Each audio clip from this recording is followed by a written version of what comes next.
नमस्कार. बोधकथा मालिका या मालिकेतील आजची कथा क्रमांक 4 सवय म्हणजेच वृत्तीघडण सुरू करण्याअगोदर मी प्रथमतः आपल्या सर्वांची क्षमा मागते, कारण ही कथा थोडी विलंबाने येत आहे, पण ही तितकीच महत्त्वाची आहे. एका गावामध्ये 2 मैत्रिणी होत्या. दोघींनाही एकुलती एक मुले होती. अर्थातच दोघींचेही आपल्या मुलांवर खूप प्रेम होते, परंतु त्यातली एक जी आई होती ती अतिशय कडक शिस्तीची होती. माझ्या मुलाने सकाळी लवकर उठले पाहिजे, नियमित व्यायाम केला पाहिजे, त्याने स्वतःची दिनचर्या पाळली पाहिजे, त्यासाठी दैनंदिन वेळापत्रक तयार केले पाहिजे आणि नियमित अभ्यास केला पाहिजे. त्याचबरोबर घरातील छोट्या मोठ्या कामांमध्ये मदत करून स्वतःची कामे तर स्वतःच केली पाहिजे, याबद्दल ती जरा जास्त काटेकोर होती.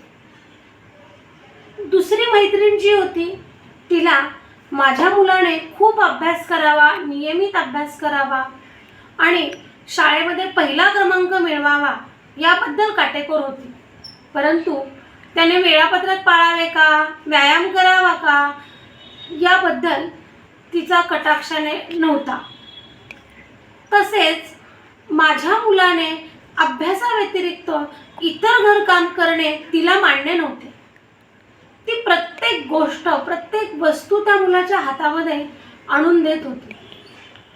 अर्थातच दोन्ही मुलं अभ्यासामध्ये खूप हुशार होते आणि गावातील शिक्षण संपल्यानंतर आता दोन्ही मुलांना शहरातील एका मोठ्या कॉलेजमध्ये ॲडमिशन केले होते.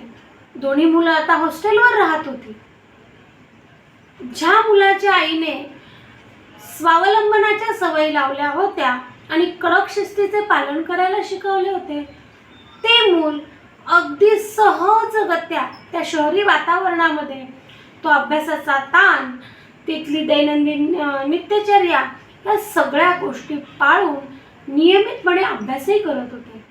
पण ज्या मुलाच्या आईने त्याला स्वावलंबी बनवले नव्हते, कुठलेही काम करू दिले नव्हते, ते मूल मात्र शहरी वातावरण, स्वतःची कामे स्वतः करणे, स्वतःच्या जबाबदाऱ्या पार पाडणे आणि मग कॉलेजमधले शिक्षण घेणे आणि अभ्यास करणे याची सांगड घालू शकले नाही.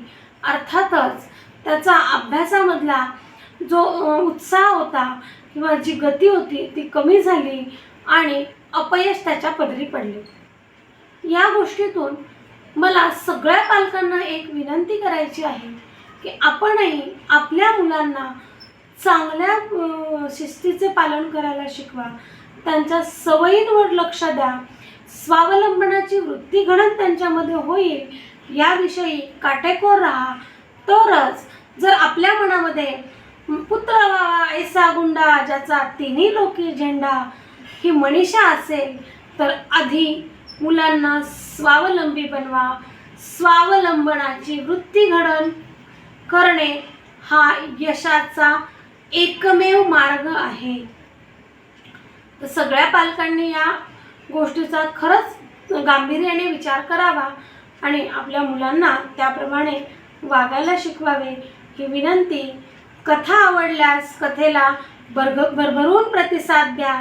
Like, share and subscribe.